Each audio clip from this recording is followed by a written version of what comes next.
ओम शांति। तो आज सतगुरुवार, प्यारे बाबा की हम सभी आज की मुरली, आज के महावाक्य सुनेंगे। तारीख है आज 25 जून 2026। 25 जून 2026 बाबा ने कहा, मीठे बच्चे, पावन बनने का एकमात्र उपाय है बाप की याद। याद की मेहनत ही अंत में काम आएगी।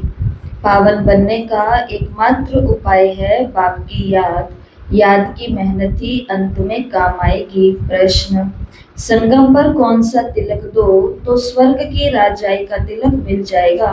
संगम पर कौन सा तिलक दो तो स्वर्ग की राजाई का तिलक मिल जाएगा? उत्तर, संगम पर यही तिलक दो कि हम आत्मा बिंदी हैं, हम शरीर नहीं। अंदर में यही घोटते रहो कि हम आत्मा हैं, हमें बाप से वर्षा लेना है। बाबा भी बिंदी हैं, हम भी बिंदी हैं। इस तिलक से स्वर्ग की राजाई का तिलक प्राप्त होगा। बाबा कहते हैं, मैं गारंटी करता हूँ, तुम याद करो तो आधा कल्प के लिए रोने से छूट जाएंगे।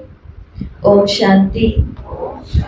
बाबा ने कहा, ये फुरना चाहिए, ये चिंता चाहिए कि मुझ आत्मा को बाप को याद जरूर करना है। योग नहीं लगाया आज तो क्या होनी चाहिए? चिंता। अमृत वेला नहीं किया, चिंता। नुमा शाम नहीं किया, चिंता। पूरे दिन में बीच बीच में बाबा का आह्वान नहीं किया, बाबा के पास नहीं गए तो क्या होना चाहिए? चिंता। ये वाला स्ट्रेस होना चाहिए, क्योंकि ये वाली चिंता हमें अनेक चिंताओं से छुड़ाने वाली है। पर अपन कभी कभी थोड़ी सी लापरवाही क्या कर देते हैं, योग की चिंता नहीं करते और कोई चिंता दिलवाने की कोशिश करता है तो अपन फिर आगे से क्या कहते हैं? पूरा दिन बाबा तो मेरे साथ ही है, पूरा दिन बाबा तो मेरे साथ ही है। साथ तो है, परंतु मेहनत वाला काम करने के लिए बाबा बोल रहे हैं। मेहनत जो कुछ है वो केवल यही है जो मेहनत बच्चों से मेरे पास पहुंचती नहीं है। माया बहुत हैरान करती है, एक बाप की याद भुला देती है, दूसरे की याद आ जाती है। बाप अथवा साजन को याद नहीं करते। ऐसे साजन को तो कम से कम 8 घंटा याद करने की सर्विस देनी है, अर्थात साजन को मदद देनी है याद करने की, अथवा बच्चों को बाप को याद करना चाहिए। ये है बहुत बड़ी मेहनत। गीता में भी है, मन मना भव, बाप को याद करते रहो, उठते बैठते चलते फिरते एक बाप को याद करते रहो और कुछ नहीं। बाबा ने कहा, पिछाड़ी को ये याद ही काम आएगी, अपने को आत्मा अशरीरी समझो। अब हमको वापस जाना है, ये मेहनत बहुत करनी है। देखो बाबा ने क्या कहा, सवेरे स्नान आदि करके फिर एकांत में ऊपर छत पर या हॉल में आकर के बैठो। जितना एकांत हो उतना अच्छा। हमेशा यही ख्याल करो कि हमें बाप को याद करना है। क्या कहा बाबा ने? सवेरे सवेरे उठे, बाबा को गुड मॉर्निंग किया, स्नान आदि लो, और उसके बाद में अमृत वेले के बाद और मुरली के बीच में टाइम तो 2 घंटे का होता है ना, 1.5 घंटा, 1 घंटा, 2 घंटा। तो बाबा ने कहा उस समय क्या करो, या तो ऊपर छत पर चले जाओ या हॉल में आकर के जल्दी आकर के बैठ जाओ। जितना एकांत हो उतना अच्छा। हमेशा यही ख्याल करो कि हमें बाप को याद करना है, बाप से पूरा वर्षा लेना है। ये मेहनत हर 5000 वर्ष बाद तुमको करनी है।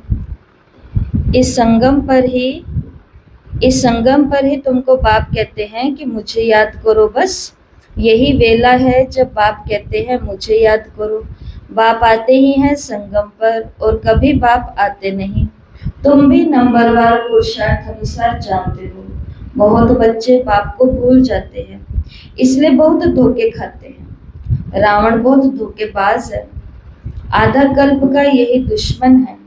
इसलिए बाप कहते हैं रोज सवेरे उठकर ये विचार सागर मंथन करो और यही चार्ट रखो कितना समय हमने बाप को याद किया, कितनी जंग उतरी होगी।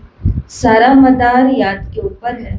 बच्चों को पूरी कोशिश करनी है अपना पूरा वर्षा पाने के लिए नर से नारायण बनना है। यही है सच्ची सत्य नारायण की कथा। भगत लोग पूर्णमासी के दिन सत्यनारायण की कथा करते हैं। अभी तुम जानते हो 16 कला संपूर्ण बनना है और वो बनेंगे सत्य बाप की याद से। बाप है श्रीमत देने वाला। बाप कहते हैं गृहस्थ में रहो, धंधा दोरी आदि कुछ भी करो, बाप को याद जरूर करना है और पावन बनना है। कल मम्मा ने मुरली में क्या कहा? मम्मा ने कहा कि जो जीवन यापन करने के लिए हम कमाई कर रहे हैं और उसमें हमारा टाइम जा रहा है, उस टाइम के लिए बाबा ने हमें छुट्टी दी है। तुम फ्री हो, मत करो उस समय मेरे को याद या कुछ भी मत करो सेवा दी। लेकिन उसके अलावा भी हमारे पास बहुत सारा दिन और घंटे पड़े हैं। तो मम्मा ने कल क्या कहा? मर मिट के भी पवित्र जरूर बनना है। और दूसरा मम्मा ने कल क्या कहा कि बाबा को याद जरूर करना है। तो बाप को याद जरूर करना है और पावन बनना है। बस याद नहीं करेंगे तो बाबा ने कहा रावण से कहाँ न कहाँ धोखा खाते रहेंगे। इसलिए मूल बात समझाते हैं याद की, शिव बाबा को याद करना है। देह सहित देह के जो भी संबंधी हैं उनको भूल अपने को आत्मा निश्चय करो। बाप बार बार समझाते हैं अपने को आत्मा समझ बाप को याद करना है, नहीं तो फिर अंत में बहुत पछताना पड़ेगा, बहुत धोखे खाएंगे। कोई ऐसा जोर से थप्पड़ लगेगा जो माया एकदम काला मुंह करा देगी। बाप आए हैं गोरा मुंह बनाने।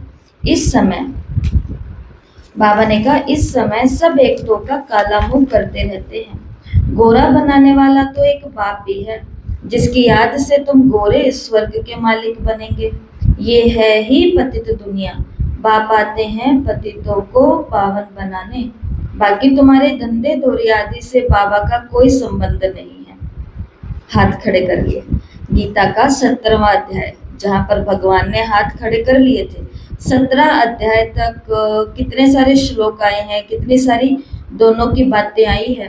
तब तक अर्जुन प्रश्न पूछ रहा है, पर ये क्यों, पर ये क्यों, पर ये क्यों, ये ऐसे क्यों, वो ऐसे क्यों, और वो हर एक प्रश्न का उत्तर दिए जा रहा है, दिए जा रहा है, दिए जा रहा है। लेकिन उसके बाद जब अर्जुन ने ये कहा कि पर मैं अपनों से मोह कैसे छुटाऊं, ये तो नहीं हो सकता इनसे वहां पर भगवान अपने हाथ खड़े कर लेते हैं। हाथ खड़े करते ही अर्जुन के अंदर मैसेज चला जाता है कि जो मेरे पक्ष में था अब वो मेरे लिए भी हाथ खड़े कर चुका है। और 18वां अध्याय शुरू होता है नष्टो मोहा समृद्धि लब्धा की हे भगवान मेरा मोह नष्ट हो गया है, मुझे सारी समृद्धि आ गई है कि जो आज मेरा बेटा है पीछे मेरा क्या बन कर के आया होगा, जो आज मेरा गुरु है वो पीछे क्या बन के आया होगा, आगे क्या बनने वाला है। तो जब भगवान हाथ खड़े कर लेता है ना तो फिर वहां पर जिम्मेवारी किसकी हो जाती है? सारी की सारी फिर हमारी है सारी। शिव बाबा ने कहा तुम्हारे धंधे धोरी से बाबा का कोई संबंध नहीं है। शरीर निर्वाह तो तुमको जो करना है सो करो। बात तो सिर्फ कहते हैं मन मनाभव। बाबा ने कभी मकान बनाने को मना नहीं किया, शादी करने को मना नहीं किया, काम धंधे करने को मना नहीं किया, लेकिन टीवी देखने को मना नहीं किया। मानो बाइस्कोप है मना है, टीवी है मना है, पर बाबा ने ऐसे चला करके नहीं कहा कि ये सबके लिए, पूरे संसार के लिए नहीं है। जिसकी तीसरी आंख ने उसको पहचान लिया उसके लिए तो बहुत कुछ है।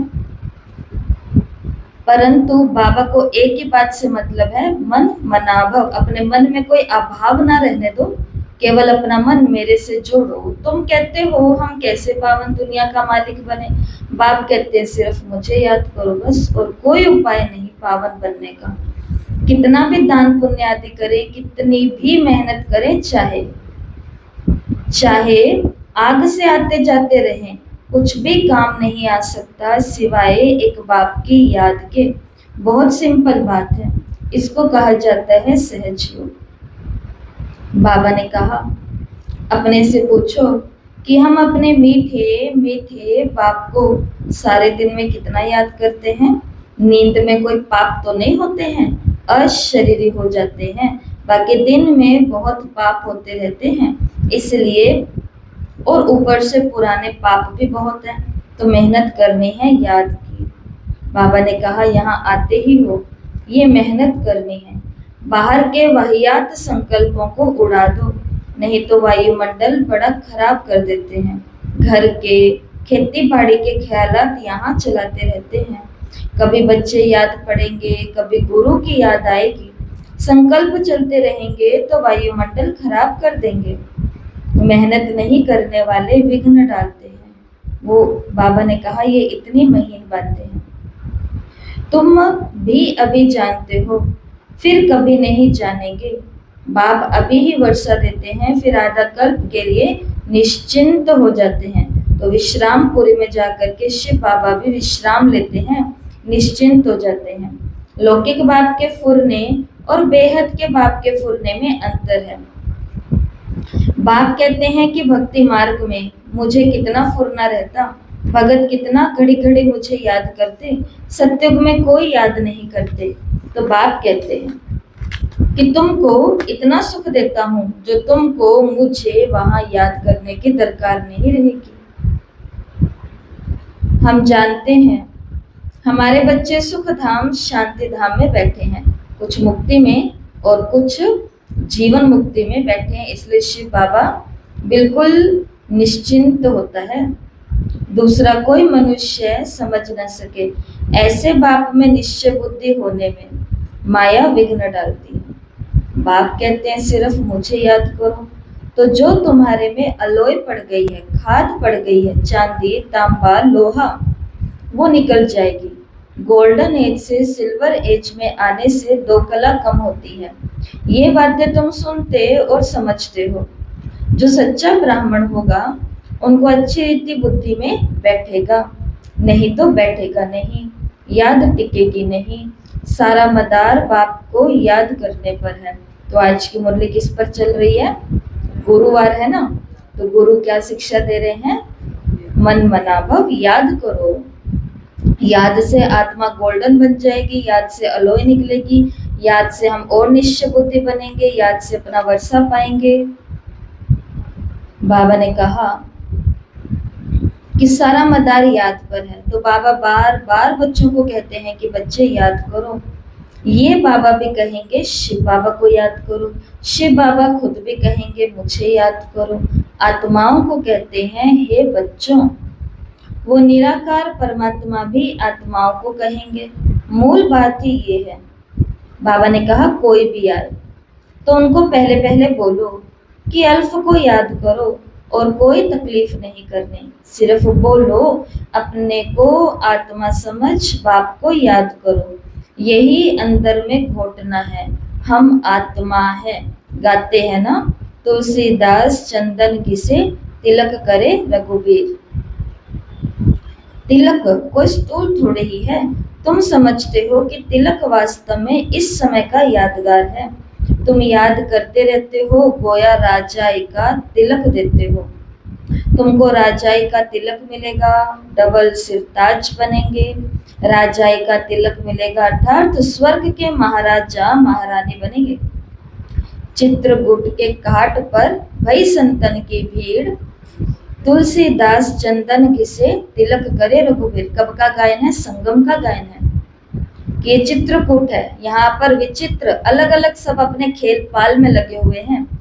और इसके किनारे पर आकर के, कलयुग के बिल्कुल किनारे घाट पर आकर के संतन की भीड़, सभी देवकुल की आत्मा इकट्ठी हुई हैं। लेकिन तिलक उसी को मिलेगा। अगर तुलसीदास घिस रहा है चंदन अपनी घोट तो नशा चढ़े। मैं आत्मा हूँ, मैं आत्मा हूँ, मैं आत्मा हूँ। जो इस कॉन्शियस में रह करके सारे रिश्ते कर्म आदि आदि आदि निभाता है, उसको भगवान फिर राजाई का तिलक देते हैं। और तिलक के साथ 2 चीजें मिलती है, वो है डबल ताज। राजाई का तिलक मिलेगा अर्थात स्वर्ग के महाराजा महारानी बनेंगे। तो बाप कितना सहज बताते हैं, बस सिर्फ ये याद करो हम आत्मा हैं, शरीर नहीं। हमको बाप से वर्षा लेना है। बाबा ने कहा तुम जानते हो हम आत्मा बिंदी मिसल हैं, बाबा भी बिंदी है। बाबा ज्ञान का सागर, सुख का सागर है, वो हमको वरदान देते हैं। इनके बाजू में आकर के बैठते हैं। गुरु अपने शिष्य को बाजू में बिठाए सिखाते हैं, ये भी बाजू में बैठते हैं। तुमको तो सिर्फ कहते हैं अपने को आत्मा समझो, माम एकम याद करो। सतयुग में भी तुम अपने को आत्मा समझते हो, परंतु बाप को नहीं जानते। हम आत्मा शरीर छोड़ते हैं, फिर दूसरा लेना है। ड्रामानुसार तुम्हारा पाठ ही ऐसा है, इसलिए तुम्हारी आयु वहाँ बड़ी रहती है, पवित्र रहते हो। सतयुग में आयु बड़ी रहती है, कलयुग में छोटी हो जाती है। वहाँ है रोगी, यहाँ है भोगी। पवित्र होते हैं योगी, वहाँ रावण राज्य ही नहीं। आयु बड़ी रहती है, यहाँ आयु कितनी छोटी है। इसको कर्म भोग कहा जाता है, वहाँ अकाल मृत्यु नहीं होती। तो बाप कहते हैं कि बाप को पहचानना है तो श्रीमत पर चलो, एक बाप को याद करो। देखो, बाप को जानना है तो उसके लिए 7 डे का कोर्स है, परिचय मिल जाएगा हमको। लेकिन पहचानना है कि ये वही 5000 साल पहले वाला भगवान है, ये वही भक्ति का फल देने वाला भगवान है जिससे मैं सब मांग रही थी, बुला रही थी। अगर इसको पहचानना है तो उसके लिए बाबा ने कहा श्रीमत पर चलना पड़ेगा। श्रीमत क्या है? योग और पढ़ाई।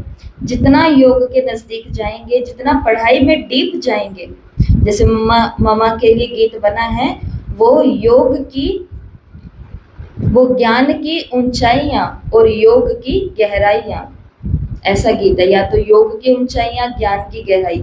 तो जो भी योग की ऊंचाई में और ज्ञान की डेप्थ में जाएगा, वो अपने पिता को और ज्यादा पहचानता जाएगा। तो फिर से बोलती हूँ, बाबा ने कहा, बाप कहते हैं कि बाप को पहचानना है तो श्रीमत पर चलो, एक बाप को याद करो, अपने को आत्मा समझो।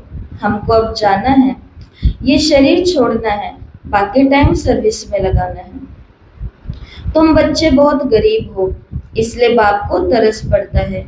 तुम बूढ़ियों, कुब्जाओं आदि को कोई तकलीफ नहीं देते। बूढ़ी को कुब्जा कहा जाता, बूढ़ी को समझाया जाता है कि बाप को याद करो।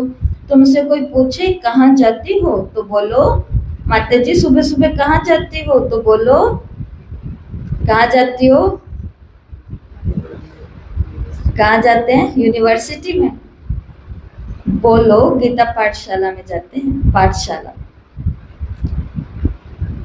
हम बच्चे प्रदर्शनी आदि पर कितना खर्चा करते हैं, लिखते भी हैं, फलाना अच्छा प्रभावित हुआ।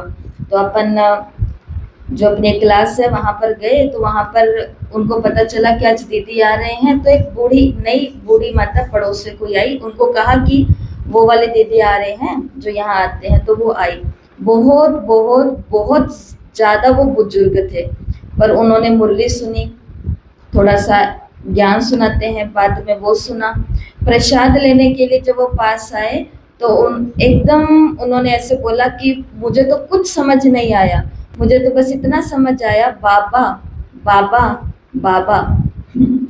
उन माता जी को बोला कि हमें बाबा को याद करने के लिए बड़े सारे काम करने पड़ेंगे, पर आपको बाबा से कोई भी प्राप्ति करने के लिए कुछ नहीं करना, आपको बस यही करना है जो आपको समझ आएगा। तक के मैं क्यों बाबा बाबा बाबा। रेगुलर स्टूडेंट हो गई उस दिन के बाद में, क्योंकि उसे पता चल गया यहाँ कौन आया है, बाबा। किसका बाबा? मेरा बाबा। क्लास किसकी है? बाबा की। वो किसका आएगा? बाबा का। उनको यही याद और उनको कुछ याद समझ ही नहीं आता। तो ये सबके लिए अपनी अपनी श्रीमतें मिली हुई है। कोई यंग है यहाँ पर, उसके लिए बहुत सारी श्रीमत है। जैसे परिवार में रहने वालों के लिए आज बाबा ने कहा 8 घंटा तुमको याद करते हुए बाबा की सर्विस करनी है। ये किनके लिए है? इनों के लिए है, परिवार में रहने वालों के लिए। ब्रह्मा कुमारियों के लिए 8 घंटे की श्रीमत नहीं है। ये वाली बात ब्रह्मा कुमारी जीवन पर नहीं लग सकती कि दीदी हम भी 8 घंटा सेवा करते हैं, आप करते हो क्या 8 घंटा सेवा? क्योंकि उनके लिए 8 घंटे की श्रीमत है ही नहीं, उनके लिए है 16 घंटे। 16 घंटे बाबा को याद करना है, 16 घंटे बाबा की याद में सेवा करनी है। 8 घंटा मिलेगा बस तब सो जाना, अशरीरी होकर के। तो बूढ़ी है, जवान है, गरीब है, अमीर है, सबके लिए एजुकेटेड है, कम एजुकेटेड है, सबके लिए यहाँ पर अलग अलग श्रीमत है। इसलिए रोज बाबा को सुनेंगे ना तो सब समझ में आती है बातें। बाबा ने कहा कि बच्चे प्रदर्शनी पर कितना खर्चे करते, लिखते भी हैं फलाना अच्छा प्रभावित हुआ बाबा, परंतु बाबा कहते हैं एक भी ऐसे नहीं लिखता कि बरोबर इस समय बेहद का बाप इस ब्रह्मा तन में आया हुआ है, उससे ही स्वर्ग का वर्षा मिल सकता है। तो बाबा समझ जाते हैं कि एक को भी निश्चय नहीं हुआ, सिर्फ प्रभावित होते हैं कि ये ज्ञान बहुत अच्छा है, सीढ़ी ठीक रीति से दिखाई है, परंतु खुद योग में रहे तमो प्रधान से सतो प्रधान बने वो नहीं करते। सिर्फ कहते हैं समझाने बहुत अच्छी है परमात्मा से वर्षा पाने की, परंतु खुद पाए वो नहीं, कुछ भी पुरुषार्थ नहीं करते। बाबा ने कहा प्रजा तो ढेर बनेगी, बाकी राजा बने वो मेहनत है। हर एक अपने दिल से पूछे हम कहाँ तक बाबा को याद करते हैं, हम कहाँ तक बाप की याद में हर्षित रहते हैं, हम फिर से सो देवता बनते हैं। ऐसे अपने साथ एकांत में बैठ बातें करो, ट्राई करके देखो, बाप को याद करते रहो तो बाप गारंटी देते हैं, छाप लेना ये बात अपने चित्त पर, बाप को याद करो तो बाप गारंटी देते हैं तुम आधा कल्प कभी रोएंगे नहीं। अभी तुम कहते हो बाबा आकर के हमको रावण माया पर जीत पहनाओ, जो जितनी मेहनत करते अपने लिए ही करते हैं, फिर तुम आएंगे नई दुनिया में, पुरानी दुनिया का हिसाब किताब भी चुकता करना है, जबकि तुमको तमो प्रधान से सतो प्रधान बनना है। पावन बनने की युक्ति भी बताते हैं। बाबा ने कहा ये कयामत का समय है, सबका विनाश होना है, नई दुनिया की स्थापना होनी है। तुम जानते हो हम इस मृत्यु लोक से ये शरीर छोड़ फिर नई दुनिया अमर लोक में जाएंगे। हम पढ़ते ही हैं नई दुनिया के लिए, और कोई ऐसी पाठशाला नहीं जहाँ भविष्य के लिए पढ़ाते हो। हाँ, बहुत दान पुण्य करते हैं तो वो राजा के पास जन्म लेते हैं, गोल्डन स्पून इन माउथ कहा जाता है। सतयुग में तुमको मिलता है, कलयुग में तो जो भी राजाओं के पास जन्म लेते हैं उनको भी मिलता है, लेकिन फिर यहाँ अनेक प्रकार के दुख भी हैं। तुमको तो भविष्य 21 जन्म के लिए कोई दुख नहीं होगा। देखो बाबा ने क्या कहा, कभी बीमार नहीं पड़ेंगे, गोल्डन स्पून इन स्वर्ग, यहाँ है अल्पकाल के लिए राजाई, तुम्हारी होगी 21 जन्मों के लिए राजाई। अभी बाबा ने कहा बुद्धि से अच्छी रीति काम लेना है और फिर समझाना है, ऐसे नहीं कि भक्ति मार्ग में राजा नहीं बन सकते। कोई कॉलेज अथवा हॉस्पिटल बनाते हैं तो उनको भी एवजा मिलता है, हॉस्पिटल बनाते हैं तो दूसरे जन्म में अच्छी तंदुरुस्ती रहेगी। कहते हैं ना कि इनको तो सारी उम्र बुखार भी नहीं हुआ, आयु बड़ी होती है। बहुत दान आदि करते हैं, हॉस्पिटल आदि बनाते हैं तो आयु बढ़ती है। यहाँ तो योग से तुम एवर हेल्दी वेल्दी बनते हो, योग से तुम 21 जन्म के लिए शफा पाते हो। ये तो बहुत बड़ी हॉस्पिटल है, बहुत बड़ी कॉलेज है। तो बाप हर बात अच्छी रीति समझाते हैं। बाप कहते हैं जिसको जहाँ मजा आए, जिसको जहाँ मजा आए, जहाँ दिल लगे वहाँ जाकर के पढ़ाई पढ़ सकते हैं। पढ़ाई पढ़ो तो सही, यहाँ नहीं समझ आती दूसरे स्थान पर समझ आती है, वहाँ चले जाओ। वहाँ भी नहीं समझ आ रही, तीसरे स्थान पर समझ आ रही है, वहाँ चले जाओ। इतने सारे सेंटर बने, कहीं जाकर के भर्ती ले लो, पर कहीं तो भर्ती होना पड़ेगा ना। हम कहें सारे ही मेरे बाबा के घर हैं पर मैं पढ़ाई कहीं नहीं जाकर के पढ़ूंगा, तो बच्चा कहे मैं स्टूडेंट तो हूँ पर कोई स्कूल में एडमिशन नहीं लूंगा, डिग्री कैसे मिलेगी उसको? मिल जाएगी डिग्री घर पर बैठे बैठे? नहीं मिलेगी। बाबा बच्चों की हालात देखते हैं। हम सेवा केंद्र पर अगर जाएं और जाकर के केवल सामने वाले की कमियां ही देखें, उधर गए तो भी कमी देख ली, इधर गए तो भी कमी देख ली, उधर गए तो भी कमी देख ली, संसार में सब जगह भटक लिए, मधुबन भी पहुंच गए तो भी वहां पर मुरली सुनाने वालों की क्या देख ली? कमी देख ली। एक हम ही महान है, बाकी सारे कौन है? कमी वाले हैं। बाबा उनके लिए कह रहे हैं कि किसी भी सेंटर पर जाओ, जहां तुमको मजा आए, जहां तुम्हारी दिल लगे, वहां जाकर के पढ़ाई पढ़ो, पर पढ़ना है, भटकना नहीं है। आज यहाँ, कल वहां, परसों वहां। बच्चा एक स्कूल में जाता है, माँ बाप भी, पेरेंट्स टीचर्स मीटिंग होती है स्कूलों के अंदर आजकल। पहले तो मीटिंगें नहीं होती थी, पहले तो माँ बाप का जब मन करता था जाते थे और कहते थे अच्छे से पिटाई करना, पढ़ना चाहिए, ये ऐसी मीटिंग होती थी। अभी अलग प्रकार से मीटिंग होती है। तो बच्चा जिस स्कूल में भर्ती है, मीटिंग करने के लिए माता पिता भी कहाँ जाएंगे? या पड़ोस वाले स्कूल में जाएंगे? उसी में जाएंगे ना। तो बाबा के हिंट्स हमको समझने हैं कि बाबा हमको क्या समझाने की कोशिश कर रहे हैं। सब हमारे ही घर हैं, लेकिन कुछ नियम होते हैं, कुछ कायदे होते हैं। ध्यान पढ़ाई पर तो दे कम से कम। हम ऐसे नहीं कि हमारे सेंटर पर आए, इनके पास क्यों जाते हैं, नहीं, जिसको जहां चाहिए वहां जाओ।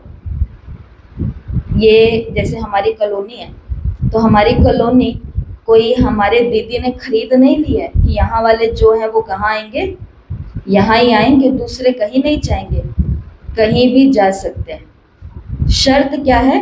रजिस्टर में नाम दाखिल होना चाहिए। जहाँ जा रहे हैं वहाँ के रजिस्टर में नाम दाखिल होना चाहिए, ताकि फिर बहनें माउंट आबू के अंदर बता सके कि ये हैं हमारे ईमानदार, वफादार, फरमाबरदार बच्चे, हमारे बगीचे के ये फूल हैं। लिस्ट होगी तो बता पाएंगे, नहीं तो वो वाली बात हो जाती है। यस, मम्मा की मुरली सब सुन करके गए हैं। मम्मा ने कुत्ते का नाम लिया, धोबी का कुत्ता, ना घर का ना घाट का।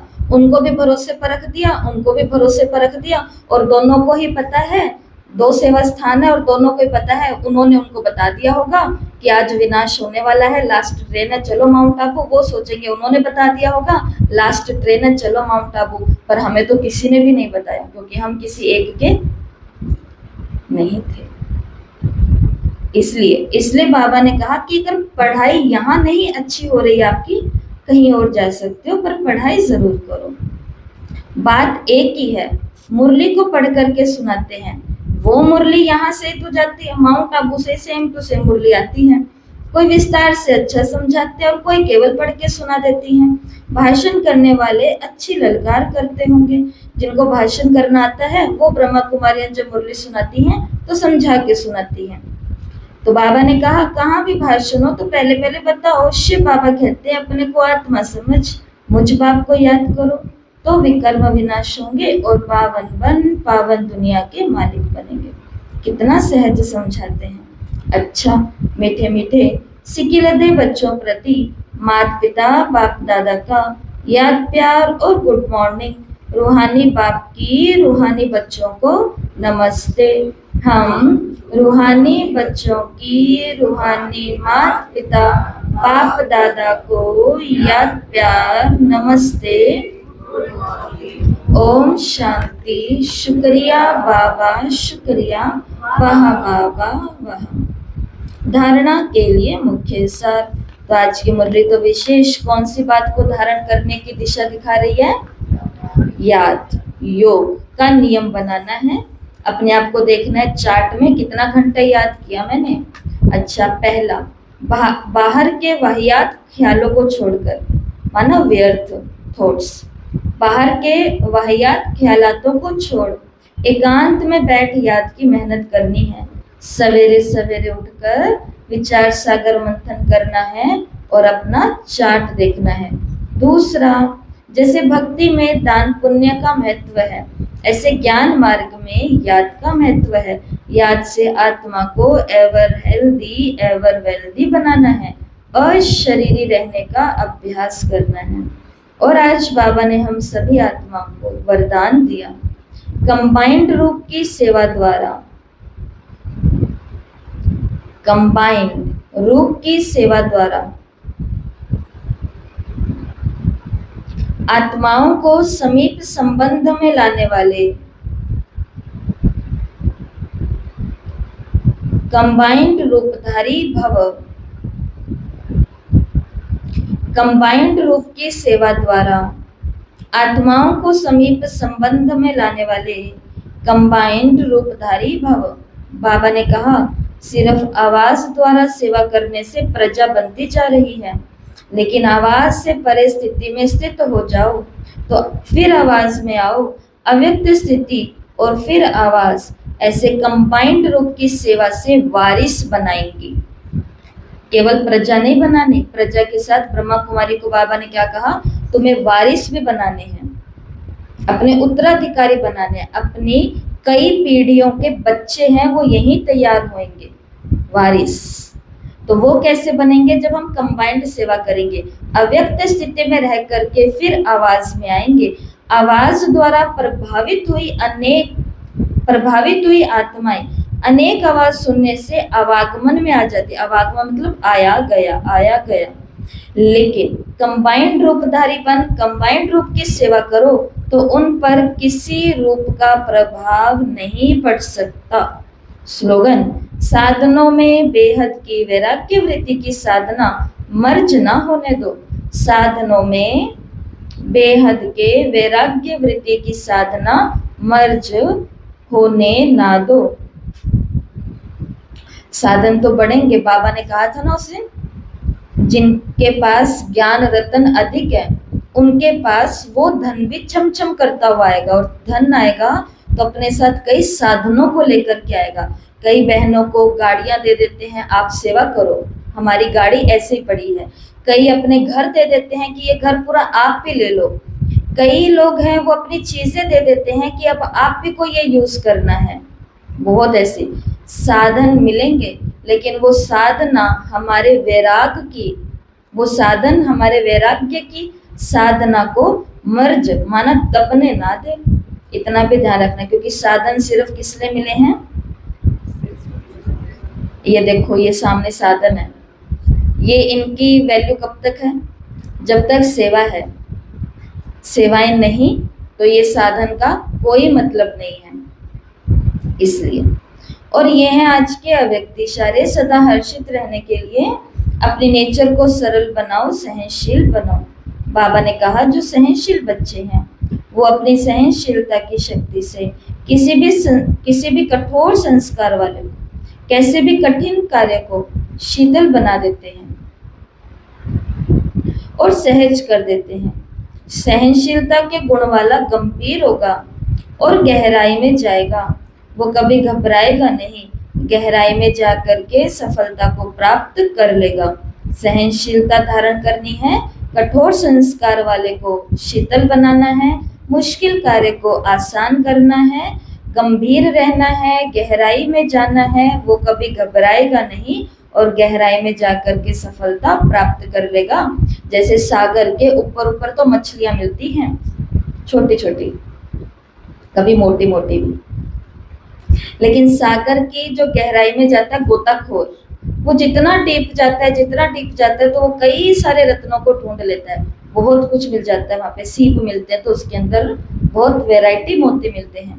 तो गहराई में जाएंगे तो सफलता प्राप्त होगी, इसलिए घबराना नहीं है, थोड़ा सहनशील बनना। और हम तो ये बात समझते हैं, देखो जहां भी हम पहुंच जाएं, किसी भी घर में, किसी भी स्थान में, किसी भी ज्ञान में, या किसी भी गुरु के पास, किसी भी रिश्तेदार के पास, किसी भी नौकरी के अंदर, किसी भी बिजनेस के अंदर, सहन तो, क्योंकि बिना संगठन के कहीं काम हो नहीं रहा है ना। हम सामाजिक प्राणी हैं, समाज को न्यारे होकर के बैठे हैं मानो, लेकिन फिर भी सेवा करने के लिए समाज में ही आना होगा, और कहाँ जाएंगे। परम धाम जाके तो आत्माओं की सेवा नहीं करेंगे ना, वाणी में आना होगा, कर्मों में आना होगा। तो जब आत्माओं के साथ मिलेंगे तो संस्कार टकराएंगे, तो वहां पर क्या करना होगा, सहनशीलता का गुण धारण करना होगा। नहीं तो अगर जल्दी जल्दी से हमने अपनी सहनशीलता को खोया तो हमको सफलता नहीं मिलेगी। इसलिए जहां हो, जिस हालात में हो, वहां पर सहन करो, कठोर परिस्थितियों को आसान करो। आज का स्वमान, मैं कंबाइंड रूपधारी, मैं आत्मा कंबाइंड रूपधारी हूँ, कंबाइंड रूपधारी हूँ। तो जब आप ये लिखेंगे तो चिंतन करना कि आवाज से परे होकर अव्यक्त स्थिति में जाकर के फिर मुझे वाणी में आके आत्माओं की सेवा करनी है। इससे केवल प्रभावित नहीं होंगे लोग, वो बाबा के पक्के बच्चे बन जाएंगे और कई प्रभावों से बच जाएंगे। अच्छा, ओम शांति।